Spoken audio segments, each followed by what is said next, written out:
Hello viewers, मैं astro sir से सुरेंद्र राय स्वागत करता हूं आपको अपने चैनल में और उम्मीद करता हूं कि आप बहुत ही बढ़िया होंगे। मित्रों, आज मैं वृश्चिक राशि के ऊपर चर्चा करने जा रहा हूं कि ऐसी कौन सी कमजोरी है वृश्चिक राशि वालों में जो उन्हें आगे बढ़ने से रोकती है। क्या कारण है कि इनके भी राशि स्वामी मंगल है और मेष के भी राशि स्वामी मंगल है, फिर भी जितना शक्तिशाली, जितना पावरफुल, जितना लड़ने भिड़ने को आतुर मेष राशि वाले होते हैं, उतना वृश्चिक राशि वाले नहीं होते। ऐसा नहीं कि ये कायर होते हैं, लेकिन ये दिल के बहुत कमजोर होते हैं। मेष राशि वालों का जो तलवार है वो म्यान से हमेशा बाहर रहती है, वह हमेशा लड़ने भिड़ने को तैयार रहते हैं। लेकिन वृश्चिक राशि के व्यक्तियों की जो तलवार है वो हमेशा म्यान के अंदर रहती है।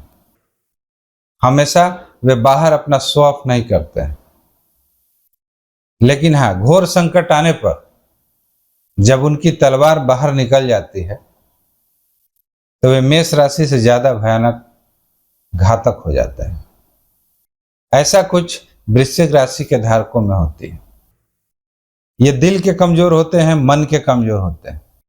कहा तो जाता है कि इनके कारक ग्रह बृहस्पति हैं, मंगल हैं, चंद्रमा हैं। ये बात फैक्ट है कि वृश्चिक राशि वालों के पास किसी भी चीज की कमी नहीं रहती है, लेकिन उनका भाग्य हमेशा उनको धोखा दे जाता है। वे जो कुछ भी जिंदगी में प्राप्त करते हैं अपने संघर्षों के द्वारा, अपने आत्मबल के द्वारा, भाग्य उतना उनका साथ नहीं देता है। भले ही कहने के लिए चंद्रमा उनके कारक ग्रह है, लेकिन चंद्रमा उनके सपोर्टिव ग्रह कभी नहीं है। चंद्रमा के लिए अष्टम भाव वैसे भी अच्छा नहीं कहा जाता है, और वृश्चिक राशि काल पुरुष की कुंडली में अष्टम भाव ही हो जाती है।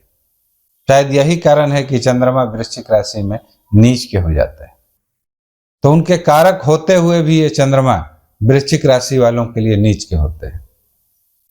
तो इनसे आप किस तरह की फल की उम्मीद कर सकते हैं?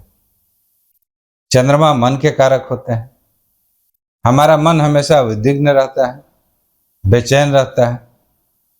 जब जब भी चंद्रमा वृश्चिक राशि में आते हैं, हमें क्रोध आता है, गुस्सा आता है, हम कोई सही डिसीजन नहीं ले पाते हैं।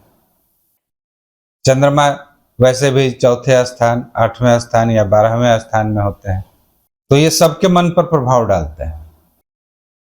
तो जिसके चंद्रमा ही बली ना हो, नीच के हो, भले ही स्वामी भाग्य के हो, तो वे भाग्य को क्या बल देंगे, क्या प्रभाव करेंगे?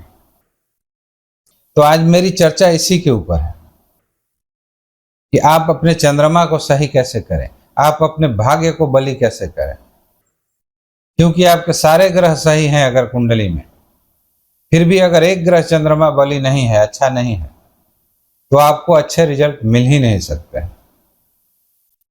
भाग्य जब साथ न दे तो मनुष्य अपने कर्मों के बल पर कितना लड़ाई लड़ सकता है, कितना कुछ अचीव कर सकता है। अगर चंद्रमा आपका साथ दे दे तो इतना आप मान लीजिए कि आप 7वें आसमान पर रहिएगा। भाग्य आपका प्रबल होगा। बृहस्पति वैसे भी कारक है, मंगल वैसे भी कारक है। तो अगर आपको जिंदगी में कुछ चाहिए, आप तरक्की करना चाहते हैं, मानसिक उलझनों से दूर होना चाहते हैं, तो आप अपने चंद्र को बलि कीजिए। क्योंकि ये चंद्र ही एक ऐसा ग्रह है जो आपको अंदर से एक भय फील कराता है, किसी भी डिसीजन मेकिंग पर आपको नहीं पहुंचने देता है। हृष्ट पुष्ट शरीर रहते हुए भी आप अंदर से एक डरे हुए रहते हैं, आप में अंदर से एक भय रहता है, जो कि चंद्रमा के कारण ही होता है। यानी आप मानसिक रूप से यदि बली हैं तो आपको फिर कोई पछाड़ नहीं सकता है। इसलिए यदि आप अपने भाग्य को उजागर करना चाहते हैं तो मैं यही कहूंगा कि आप किसी ग्रह का उपाय करें या ना करें, लेकिन चंद्रमा का उपाय अवश्य करें। और चंद्रमा का उपाय करने के लिए सबसे अच्छा अगर कोई उपाय है तो वह शिव जी की पूजा। तो कुछ ऐसा मंत्र का जप क्यों न करें जिसमें कि चंद्रमा का भी नाम आता हो। वैसे शिव जी के तो बहुत सारे मंत्र हैं, पंचाक्षरी मंत्र है, लेकिन एक ही ऐसा बीज मंत्र है चंद्रमा के लिए जिसमें दोनों का नाम आ जाता है। भगवान शिव का भी नाम आता है और चंद्रमा का भी नाम आता है। वह मंत्र है ओम सोम नाथाय नमः।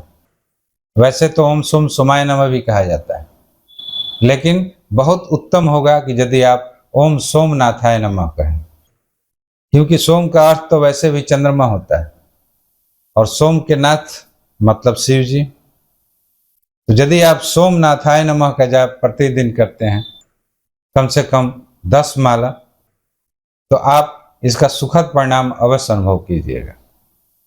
हाँ, जपते जपते प्रारंभ में ही आपको ऐसी अनुभूति नहीं होगी।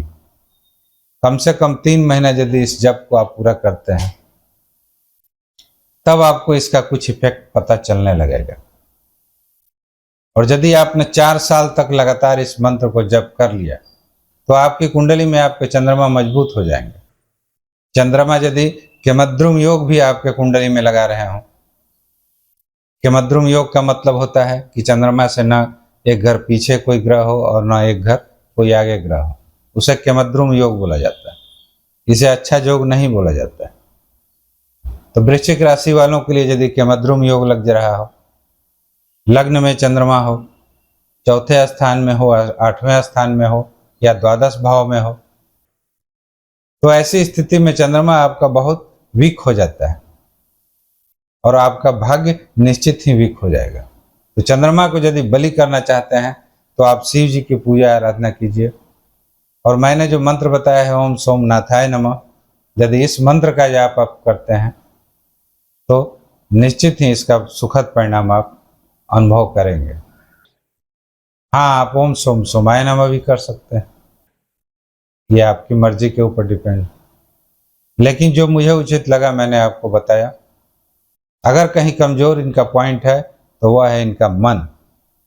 और चंद्रमा को वैसे भी शांत करना इतना आसान बात नहीं है, क्योंकि चंद्रमा मन के कारक हैं और मन को शांत करना ये तो आप समझ सकते हैं कि कितनी बड़ी मुश्किल है।